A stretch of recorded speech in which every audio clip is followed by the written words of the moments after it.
और देशहित में सबसे पहले बात भारत के चंद्रयान 3 की। भारत के चंद्रयान 3 मिशन की चर्चा पूरी दुनिया में चल रही है।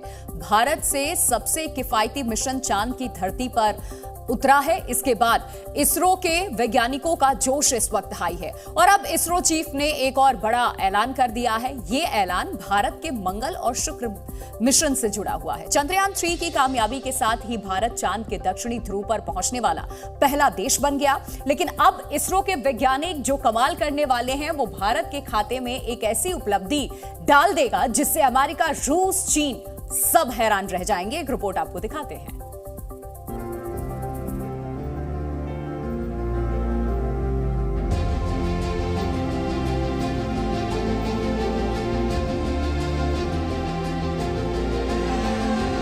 चंद्रयान महाअभियान की ये उपलब्धि भारत की उड़ान को चंद्रमा की कक्षाओं से आगे जाएगी।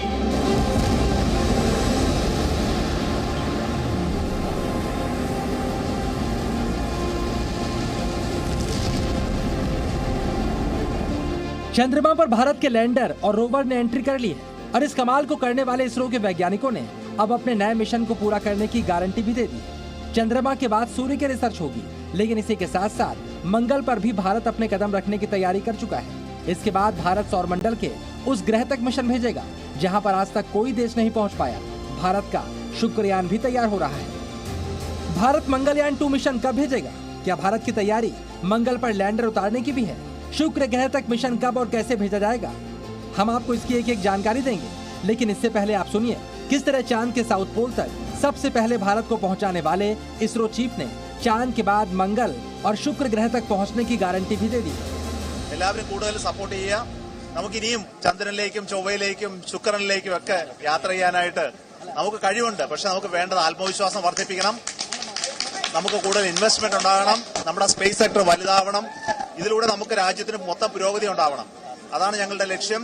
അത് നടപ്പാക്കാനായിട്ട് നമ്മുടെ ആദരണീയ പ്രധാനമന്ത്രി നിങ്ങൾക്ക് എല്ലാവരും കണ്ടു കാണും. ഇന്ന് നമുക്ക് തന്ന വിഷൻ ഞങ്ങൾ നടത്താൻ തീർച്ചയായിട്ടും ഒരുങ്ങിയിരിക്കുകയാണ്. इसरो चीफ ने बता दिया है कि देश के बाद चांद, मंगल और शुक्र तक यात्रा की क्षमता है। चांद तक यात्रा की क्षमता दुनिया देख चुकी है, अब बारी मंगल और शुक्र तक यात्रा की क्षमता दिखाने की है। भारत मंगल की कक्षा तक भी एक बार पहुंच चुका है और अब बारी मंगल के और करीब जाने और शुक्र तक यात्रा की क्षमता को दिखाने की है। प्रधानमंत्री नरेंद्र मोदी ने जिस तरह भारत के वैज्ञानिकों की पीठ थपथपाई है, उससे उनका आत्मविश्वास भी बढ़ा है। और प्रधानमंत्री नरेंद्र मोदी के इन शब्दों को ध्यान से सुनिए, इनमें संकेत भी छिपे हैं कि इसरो के मिशन के लिए आने वाले वक्त में निवेश की कोई कमी नहीं होने वाली है। आपकी वर्षों की तपस्या, मेहनत ने साबित किया है कि आप जो ठान लेते हैं वो आप करके दिखाते हैं। देश के लोगों का विश्वास आप पर है और विश्वास कमाना छोटी बात नहीं होती है दोस्तों। आपने अपनी तपस्या से विश्वास कमाया है। देश के लोगों का आशीर्वाद आप पर है। चलिए अब आप समझिए किस तरह भारत धीरे धीरे मंगल और शुक्र ग्रह की तरफ मजबूती से कदम बढ़ा रहा है। पहले बात मंगल ग्रह की, जहां पर कॉलोनी बनाने का सपना कई मुल्क देख रहे हैं। महाशक्तियों में इसकी होड़ भी चल रही है। भारत भी मंगल ग्रह के बारे में ज्यादा से ज्यादा जानकारी इकट्ठी करने के लिए मंगलयान 2 लॉन्च करने की तैयारी में है। भारत 2024 में मंगलयान 2 मिशन लॉन्च कर सकता है। मंगलयान 2 मिशन भी एक ऑर्बिटर मिशन होगा जिसमें भारत मंगल की और करीबी कक्षा में जाने की कोशिश करेगा। इसरो मंगलयान 2 में एरो ब्रेकिंग तकनीक का ही इस्तेमाल करेगा ताकि ऑर्बिटर को मंगल के और करीबी कक्षा में स्थापित किया जा सके। ये मिशन मंगल के बारे में और ज्यादा जानकारियां जुटाएगा, जिसके बाद भविष्य में इसरो मंगल ग्रह पर चंद्रमा की तरह ही अपना लैंडर और रोवर भी भेज सकता है। जिस तरह इसरो का आत्मविश्वास और तकनीक बढ़ रही है, मंगल ग्रह पर लैंडिंग की तस्वीरें भी जल्द सामने आ सकती हैं। चलिए अब आप समझिए इससे पहले मंगल तक भेजे गए मिशन मंगलयान 1 से देश को क्या हासिल हुआ। मंगलयान 1 मिशन मंगल तक भेजा गया दुनिया का पहला मिशन था जो पहले ही प्रयास में सफल साबित हुआ। भारत मंगल तक मिशन भेजने वाला एशिया का पहला देश बना। भारत के मंगलयान 1 मिशन ने धूल और तूफानों के दौरान निकलने वाली गैस की स्टडी की। इसके अलावा मंगल के वायुमंडल की ऑर्गन गैस की जानकारी भी इकट्ठी की। इस मिशन की सफलता से भारत की आत्मनिर्भर तकनीकों को बढ़ावा मिला। और सिर्फ 450 करोड़ का मंगलयान 1 मिशन अब तक का सबसे सस्ता मिशन भी साबित हुआ। मंगलयान के बाद बात करते हैं भारत के शुक्र मिशन की। शुक्र ग्रह सौर मंडल में पृथ्वी का सबसे करीबी और चमकदार ग्रह है और इस ग्रह के रहस्यों को सुलझाने में भी दुनिया काफी दिलचस्पी ले रही है, लेकिन अब तक कोई भी देश शुक्र ग्रह तक पहुंच नहीं पाया है। इसरो की नजर भी पृथ्वी से कई करोड़ किलोमीटर दूर शुक्र ग्रह पर टिकी है। इसके लिए इसरो ने शुक्रयान मिशन का ऐलान किया है। भारत 2024 के आखिर तक शुक्रयान 1 मिशन भेज सकता है। अगर किन्हीं कारणों की वजह से भारत 2024 में चूका तो 2026 और 2028 में भी भारत के पास मौका होगा। शुक्र ग्रह हर 19 महीने में एक बार पृथ्वी के सबसे निकट होता है। शुक्र मिशन को लॉन्च करने का ये सबसे बेहतर वक्त होता है। भारत का शुक्रयान 1 एक ऑर्बिटर मिशन होगा जिसमें high resolution synthetic aperture radar यानी SAR और एक ग्राउंड पेनिट्रेटिंग रडार शामिल होगा। SAR बादलों के बावजूद शुक्र ग्रह की सतह की जांच करने में सक्षम होगा। इसके अलावा ये मिशन शुक्र ग्रह में भूवैज्ञानिक और ज्वालामुखी गतिविधियों का पता लगाएगा। चीन 2027-28 तक शुक्र मिशन भेज सकता है, जबकि अमेरिका 2031 में शुक्र मिशन भेजना चाहता है। ये वो वक्त होगा जब शुक्र तक पहुंचना सबसे आसान होगा, क्योंकि इस वक्त लिफ्ट ऑफ पर आवश्यक ईंधन की मात्रा सबसे कम होगी। लेकिन इससे पहले अगर भारत शुक्र तक मिशन भेजने में कामयाब हो जाता है तो भारत इस रेस में सबसे आगे है। ब्यूरो रिपोर्ट, जी मीडिया। तो एक तरफ भारत चांद और सूरज पर रिसर्च के लिए मिशन भेज रहा है। साइंस और टेक्नोलॉजी में भारत की तरक्की दुनिया को हैरान कर रही है। दूसरी तरफ पाकिस्तान के मदरसों में एक नए तरह का विज्ञान पढ़ाया जा रहा है इन दिनों, जिसमें सूरज का चक्कर काटता चांद पर जाना गैर इस्लामिक है, ये बताया जा रहा है। और हिंदुस्तान ने चंद्रयान को चांद पर भेज करके बहुत बड़ा गुनाह कर दिया है। पाकिस्तानी अक्सर ये सवाल पूछते हैं, घास खाकर पाकिस्तान ने एटम बम तो बना लिया, लेकिन अब चंद्रयान क्यों नहीं बना रहा पाकिस्तान? इसका जवाब आपको इस रिपोर्ट में मिल जाएगा। ये रिपोर्ट देखिए आप। 23 अगस्त को जब भारत ने चंद्रमा पर तिरंगा फहराया, उस दिन को अब हिंदुस्तान नेशनल स्पेस डे के रूप में मनाया जाएगा। भारत चांद तक पहुंच गया। अब सूरज के रहस्य खोलने मंगल और शुक्र तक पहुंचने की तैयारी की जा रही है। लेकिन पाकिस्तान में बच्चों को जो ज्ञान दिया जा रहा है उसे सुनकर आप अपना सिर पीट लेंगे। पाकिस्तान की एक बड़ी आबादी अपने बच्चों को मदरसे में पढ़ने के लिए भेजती है और वहां पर उनको ऐसा विज्ञान पढ़ाया जाता है जिसके बारे में जानकर आइंस्टीन और न्यूटन की आत्मा भी सिहर जाएगी। यहाँ बच्चों को सिखाया जाता है कि चांद पर जाने के बारे में सोचना ही नाजायज है। यही नहीं, पाकिस्तानी बच्चों को मदरसे में सूरज के बारे में जो कुछ बताया गया उसे सुनकर सूरज भी शर्म से पानी पानी हो जाएगा। पाकिस्तान के मदरसों में विज्ञान के सारे नियम बदल दिए गए हैं। सौर मंडल के ऐसे ऐसे रहस्य खोले गए हैं जिसे सुनकर अमेरिका, ब्रिटेन, चीन हर देश का वैज्ञानिक सिर पकड़ लेगा। पाकिस्तान के सैंकर ने मदरसा विज्ञान के बारे में और जानकारी हासिल करनी चाहिए तो मालूम चला कि विज्ञान में काफी गहराई है। बच्चों को मदरसों में मौलाना ने सूरज के बारे में एक एक बात बताई है। मदरसा विज्ञान के बारे में सुनकर इस पाकिस्तानी एंकर का सिर घूम गया। वो तो चंद्रयान के बारे में जागरूकता का पता करने आई थी, लेकिन मदरसे में पढ़ने वाले इन छात्रों की होशियारी से दंग रह गई। हालांकि भी चांद और चंद्रयान के बारे में कई और खुलासे होने बाकी थे। आधा पाकिस्तान अपने हुक्मरानों से पूछ रहा है कि जब हिंदुस्तान ने एटम बम बनाया तो पाकिस्तान ने भी बना लिया, लेकिन जब हिंदुस्तान चांद पर गया तो पाकिस्तानी चांद पर क्यों नहीं जा रहे? यही नहीं, इन बच्चों को यह भी बताया गया है कि जो लोग धरती, चांद और सूरज के रहस्यों को सुलझाने की कोशिश कर रहे हैं वो बहुत गलत काम कर रहे हैं और ऐसा करना मुमकिन भी नहीं। और दुनिया भर के राष्ट्र अध्यक्ष G20 में शामिल होने के लिए अगले महीने भारत आ रहे हैं। देश की राजधानी दिल्ली पूरे जोश के साथ विदेशी मेहमानों के स्वागत की तैयारियों में जुटी हुई है। दिल्ली की सुरक्षा व्यवस्था को अभेद्य बनाया गया है। देश भर में G20 की अलग अलग हुई 200 बैठकों में करीब 1.25 करोड़ देशवासी भागीदारी कर चुके हैं। अब दिल्ली की बारी है। देखिए कैसी है दिल्ली की तैयारी।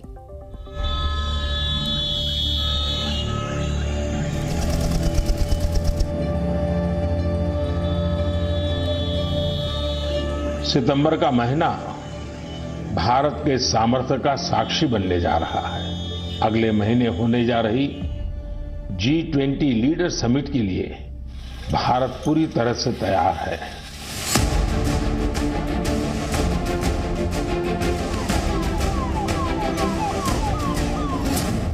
G20 में वेलकम हैं तैयार हम।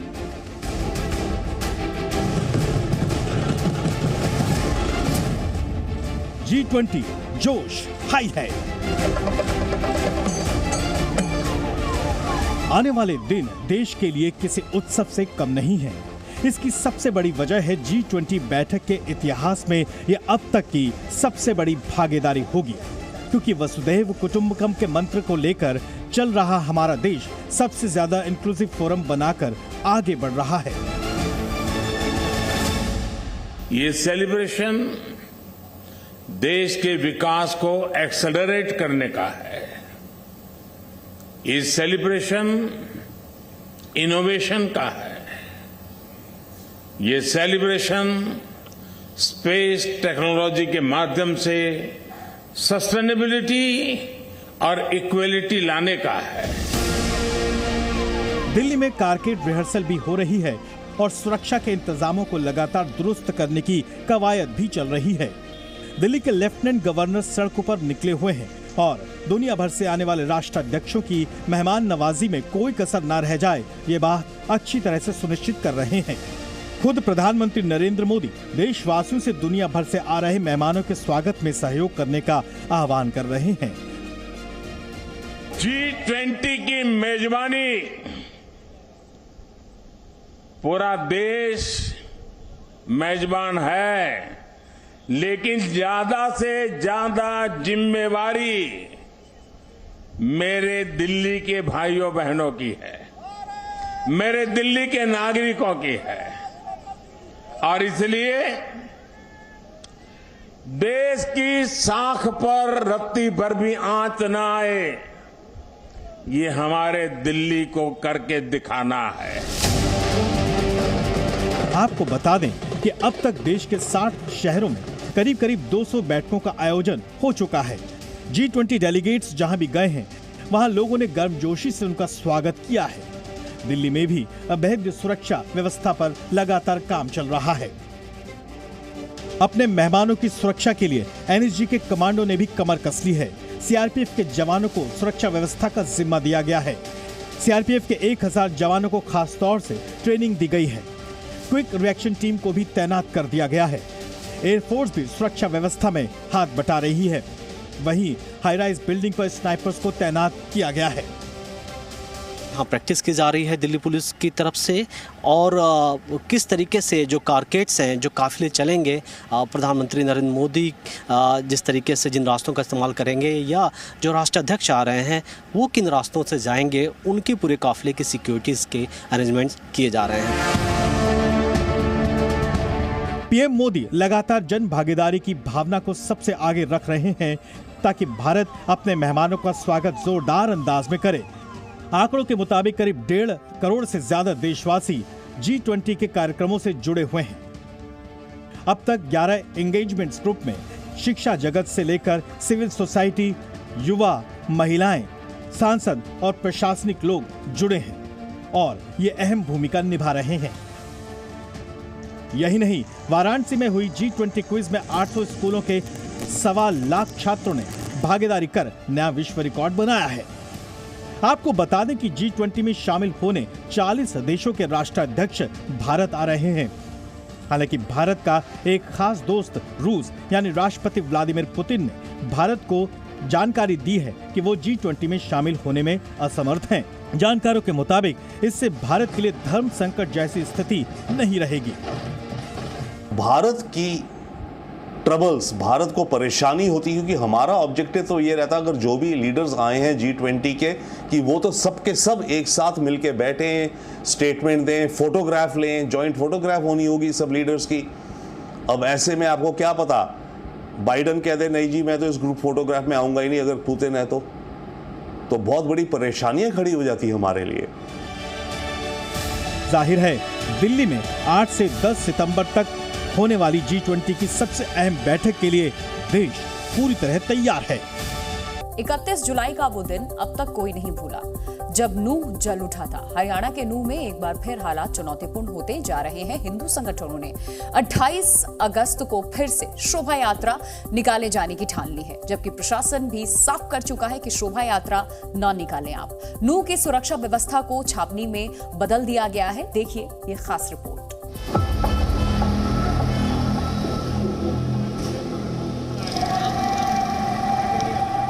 हम उस यात्रा को प्रतीकात्मक रूप से करेंगे।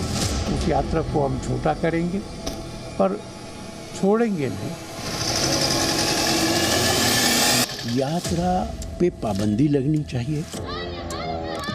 वहाँ की लॉ एंड ऑर्डर की व्यवस्था बनी रहे, सुरक्षा रखना ये सरकार का दायित्व होता है। कुंभ के लिए कोई परमिशन लेता है क्या? हम कावड़ यात्रा के लिए जाते हैं, कोई परमिशन लेते हैं क्या? कोई जरूरत नहीं है। नूह में 31 जुलाई की हिंसा के बाद से थमा हुआ तनाव एक बार फिर उफान पर आता दिखाई दे रहा है। दरअसल हिंदू संगठनों ने सावन के आखिरी सोमवार यानी 28 अगस्त को ब्रिज मंडल शोभा यात्रा निकालने का एक बार फिर ऐलान कर दिया है। हालांकि प्रशासन ने धारा 144 लगा दी है और सुरक्षा व्यवस्था को ध्यान में रखते हुए हरियाणा बॉर्डर पर नाकेबंदी कर दी गई है। हिंदू संगठनों के ऐलान के बाद कि कल 28 अगस्त को अधूरी ब्रजमंडल यात्रा पूरी की जाएगी, सुरक्षा व्यवस्था चाक चौबंद कर दी गई है। बॉर्डर एरिया से लेके और नलहड़ेश्वर महादेव मंदिर जहां से पिछली बार यात्रा शुरू हुई थी, और ये वही जगह है जहां पर सैकड़ों गाड़ियां जला दी गई थी। पूरा पहाड़ी एरिया है। इस बार भी प्रशासन के लिए बड़ा चैलेंज है कि किस तरीके से कल होने वाली यात्रा को सुरक्षित पूर्ण कराया जाएगा। हिंदू संगठन ने ठान लिया है कि 28 अगस्त को शोभा यात्रा तय समय पर यानी 11 बजे शुरू की जाएगी, जबकि प्रशासन ने भी साफ कर दिया है कि यात्रा की कोई परमिशन नहीं दी गई है। शांति और सद्भाव के साथ में सर्व हिंदू समाज इस यात्रा को निकाला है। नूह के लोग, नूह का हिंदू समाज एकजुट है और वो वहाँ पर नूह में यात्रा निकालेगा। शेष समाज को हमने कहा है कि अपने अपने घरों के आसपास जो प्रखंड से है शिवालय में जलाभिषेक करें। आज 28 तारीख को यानी श्रावण मास के अंतिम सोमवार की तो सुबह 11 बजे सब लोग एक साथ जलाभिषेक करेंगे। उसी समय मेवात के उन 4-5 मंदिरों में भी जलाभिषेक होगा। हमने जो ब्रजमंडल यात्रा है उसके बारे में जो परमिशन थी वो डिनाई कर दी है। एक तो धारा 144 पूरे जिले के अंदर लगाई, साथ ही हमने इंटरनेट की जो सुविधा है वो आज 12 बजे से लेके 28 तारीख के 12 बजे तक रात को बंद करवा दी गई है। इस बीच हिंदू सेना ने भी 28 अगस्त को शोभा यात्रा निकालने का ऐलान कर दिया है। उन्होंने अपने बयान में कहा है कि हरियाणा पुलिस यात्रा को पर्याप्त सुरक्षा देकर मेवात ब्रिज मंडल यात्रा को सफल बनाए। जाहिर है एक बार फिर 31 जुलाई जैसा माहौल नूह में बनता दिखाई दे रहा है। प्रशासन ने सभी गेजेटेड अधिकारियों को अपना स्टेशन नहीं छोड़ने का आदेश जारी कर दिया है। इसके अलावा अलग अलग इलाकों में ड्यूटी मजिस्ट्रेट तैनात किए गए हैं। फॉर्मली के परमिशन नहीं दी गई है यात्रा की, तो इसलिए जो है हर कोशिश की जाएगी चाहे समझाने बुझाने पर लॉ एंड ऑर्डर मेंटेन करें। जाहिर है प्रशासन किसी भी तरह से कोई अनहोनी ना हो उसके सारे इंतजाम लगातार कर रहा है। जितने भी व्हीकल्स का मूवमेंट है सभी वाहनों की जांच हो रही है। कोई भी संदिग्ध वाहन अगर दिखाई दे रहा है उससे रोक के पूछताछ की जा रही है और कई जो गाड़ियां हैं वो वापस भी की गई हैं। फिलहाल लोकल इंटेलिजेंस की टीम तमाम गाँव में घूम रही है कि किसी भी तरह के अफवाह का माहौल ना बने, कोई भी दुष्प्रचार ना किया जाए। सोशल मीडिया को लगातार निगरानी में रखा गया है। कई टीम्स सोशल मीडिया पे काम कर रही हैं। इंटरनेट सेवाएं बंद कर दी गई हैं, उसके बावजूद भी जहां जहां वाईफाई स्पॉट्स हैं वहां से किसी तरीके के बल्क एसएमएस का आदान प्रदान ना हो, इसके लिए प्रशासन लगातार जोर दिए हुए है। यानी शांति व्यवस्था को लेकर नूह में किला नुमा व्यवस्था बना दी गई है। सुरक्षा में किसी भी तरह की चूक से बचने के लिए 28 अगस्त की रात तक नूह में इंटरनेट सेवा को बंद किया गया है। शांति व्यवस्था बनाए रखने के लिए पूरे जिले में धारा 144 लगाई गई है, जिसके तहत सार्वजनिक स्थलों पर 5 या इससे अधिक लोगों को इकट्ठा नहीं होने दिया जाएगा। इसके साथ ही घातक हथियार साथ में लेकर चलने पर भी प्रतिबंध लगाया गया है, जिसमें लाइसेंसी हथियार, तलवारें, लाठियां, बर्छा, कुल्हाड़ी, चाकू समेत अन्य हथियारों पर प्रतिबंध लगाया गया है। नूह में शांति व्यवस्था के लिए प्रशासन पूरी तरह कमर कसने का दावा कर रहा है, जबकि इस बीच किसान नेता राकेश टिकैत ने भी हरियाणा सरकार को चेतावनी दी है कि ब्रिजमंडल यात्रा निकली तो किसान भी यात्रा निकालेंगे। ध्यान से सुन लेना, हरियाणा सरकार कान खोल कर सुन लेना। अगर वहाँ पे धारा 144 लगी हुई है तो अकेले मुसलमान के लिए नहीं है, मेवातियों के लिए। अगर 28 तारीख में ट्रैक्टर यात्रा वहां पर निकलेगी। यही नहीं, सियासी बयानबाजी लगातार जारी है। यात्रा पे पाबंदी लगनी चाहिए।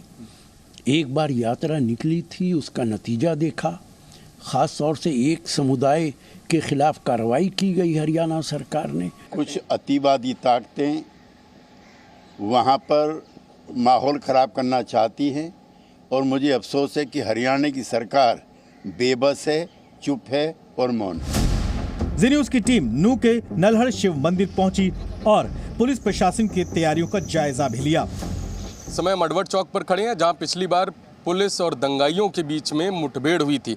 इस समय एडिशनल एसपी उषा कुंडू यहां पर पहुंची हुई हैं और जितने भी यहां पर आसपास, इस चौराहे के आसपास जो बिल्डिंग हैं, उनमें तलाशी ली जा रही है। तमाम पुलिस बल ऊपर चढ़कर बिल्डिंगों के तलाशी ले रहा है। जिस तरीके से यहाँ पर 31 जुलाई को घटना हुई, उसके बाद प्रशासन किसी भी तरीके की चूक नहीं चाहता। हालांकि हरियाणा के मुख्यमंत्री ने भी लोगों से शांति बनाए रखने की अपील की है। हमारे एडमिनिस्ट्रेशन ने, पुलिस ने, प्रशासन ने ये निर्णय लिया है कि यात्रा ना करके सब लोग अपने अपने स्थानीय मंदिरों में जाकर जलाभिषेक का कार्यक्रम करें और हरियाणा में जहां भी है वहीं करें। कोई बाहर से जाकर के किसी स्थान पर अगर कोई प्रदर्शन करते हैं, उसमें से क्योंकि 1 महीना पहले एक घटना हुई तो उसकी सावधानी रखने के लिए यात्रा के लिए मना किया है। साफ है, अगले 24 घंटे नूह के लिए बेहद अहम और चुनौती भरे होंगे। नूह से आदित्य प्रताप सिंह के साथ ब्यूरो रिपोर्ट, जी मीडिया। लद्दाख में सेना के जिस घातक मिलिट्री वाहन वैप ने चीन को कंट्रोल में रखा है, वही वाहन अब कश्मीर में पाकिस्तान से आए आतंकियों का खात्मा करने वाला है। कश्मीर में पहली बार सीआरपीएफ को ये घातक मिलिट्री व्हीकल दिए गए हैं। वैप के आने से जम्मू कश्मीर में आतंकी ऑपरेशंस में किस तरह से मदद मिल रही है, इस रिपोर्ट में समझिए जरा।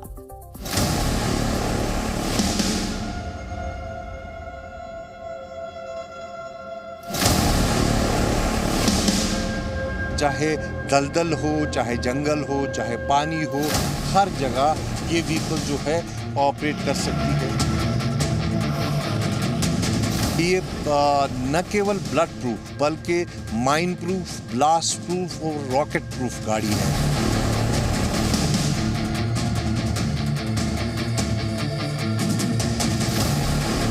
ये व्हीकल है पूर्णतया स्वदेशी निर्मित है, जो कि सशस्त्र बल के जो सैनिक हैं उनको कैरी करने के लिए इसको बनाया गया है।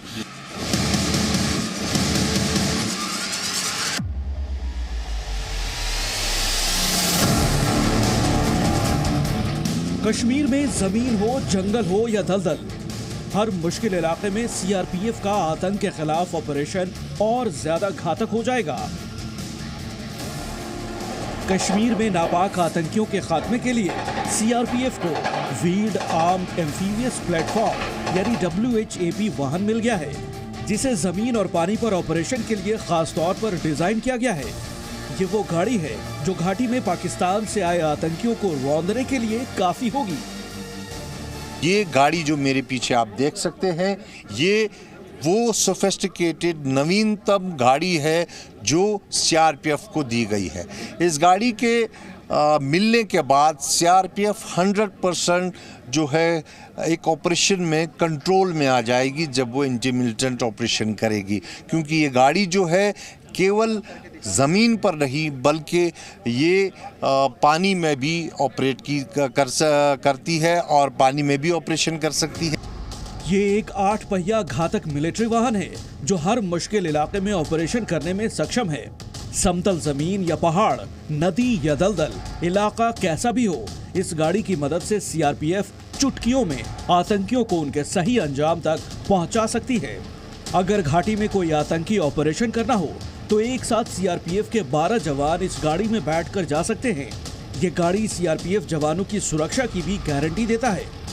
इस पर बुलेट, बम, माइंस, ब्लास्ट या रॉकेट किसी भी तरह के हमले का कोई असर नहीं होगा। न केवल ब्लड प्रूफ बल्कि माइन प्रूफ, ब्लास्ट प्रूफ और रॉकेट प्रूफ गाड़ी है। यानी जब इस गाड़ी के भीतर एक जवान ऑपरेशन करने जाएगा तो वो हर लिहाज से सुरक्षित होगा, सक्षम होगा ऑपरेट करने के लिए। आतंकी ऑपरेशन के समय यह गाड़ी 100 से 150 किलोमीटर प्रति घंटे की रफ्तार से भाग सकती है। इसके अलावा नदी के पानी में भी इसे चलने की महारत हासिल है। गाड़ी में मौजूद ज्यादातर हथियार रिमोट कंट्रोल से ही ऑपरेट होते हैं, यानी इसमें बैठे जवानों को आसानी से अपना मिशन पूरा करने में मदद मिलने वाली है। अंदर का सेक्शन मैंने आपको दिखा रहा हूँ, यहाँ पे कैसे इसको जो है एयर कंडीशन बनाया गया है, रिमोट डिवाइसेस पे लगाए गए हैं और रिमोटली आप हर चीज़ को ऑपरेट कर सकते हैं। चाहे इस पे जो गन लगा हुआ है उसको, जो 6.72 का गन लगा हुआ है उसको ऑपरेट करना हो या फिर बाकी चीज़ों को ऑपरेट करना हो। आधुनिक सुविधाओं से लैस इस घातक वाहन में आपको आत्मनिर्भर भारत की झलक भी दिखेगी। पूरी तरह स्वदेशी WHAP वाहन को रक्षा अनुसंधान और विकास संगठन यानी DRDO ने बनाया है। ये व्हीकल है पूर्णतया स्वदेशी निर्मित है, जो कि सशस्त्र बल के जो सैनिक है उनको कैरी करने के लिए इसको बनाया गया है। ये एकमात्र ऐसा व्हीकल है जो कि ऑल टेरेन है, यानी ये सड़क पे भी चलता है, पानी में भी चलता है और दलदल में भी उसको निकल सकता है। ये CRPF को शुरुआत में 6 WHAP दिए जाएंगे। 6 में से 2 वाहन फिलहाल कश्मीर पहुंच चुके हैं। इन्हें दक्षिण कश्मीर के इलाकों में तैनात किया गया है। कश्मीर में आतंक आखिरी सांस ले रहा है और सुरक्षा बलों को मिल रहे ऐसे आधुनिक वाहन आतंक के ताबूत में आखिरी कील साबित होंगे। भारत सरकार ने 2022 में लद्दाख में तैनात सैनिकों के लिए भी भारतीय सेना को ये वाहन उपलब्ध कराया था। CRPF पहली सेंट्रल आर्म फोर्स है जिसे ये घातक वाहन उपलब्ध कराए गए हैं।